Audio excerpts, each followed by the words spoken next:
সার্বিয়াতে 2026 সালে যে চমক পদক থাকার কথা ছিল সেইভাবে কিন্তু মানুষ সেই চমক পদকটা পায়নি।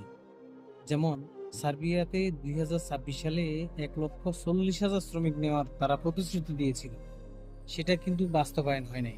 কারণটা কি জানেন? যদিও কিছু ফাইলপত্র যদিও জমা হয়েছিল, বা কিছু কিছু ভিসা অ্যাপ্রুভাল হয়েছে, বা কিছু কিছু কারো ভিসা স্টিকার হয়েছে, কিন্তু সেভাবেই মানে উল্লেখযোগ্য হারে কেউ কিন্তু যাইতে পারে নাই। কারণ যুদ্ধের কারণে আজকে 2 মাস ধরে অনেক ভাইয়ের স্বপ্ন প্রায় দুঃস্বপ্নে পরিণত হতে যাচ্ছে। কেমন?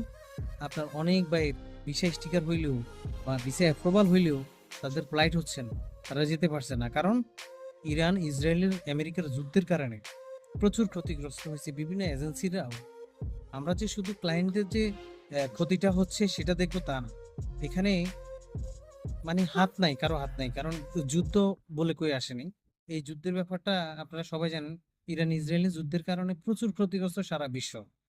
তো দ্রুপ এটার প্রভাব কিন্তু আমাদের সাধারণ ক্লায়েন্টদের উপরেও পড়েছে। যারা ভিসা প্রত্যাশী ছিল, যাদের অ্যাপ্রুভাল হয়েছে, স্টিকার হয়েছে, তাদের ফ্লাইট হচ্ছে না।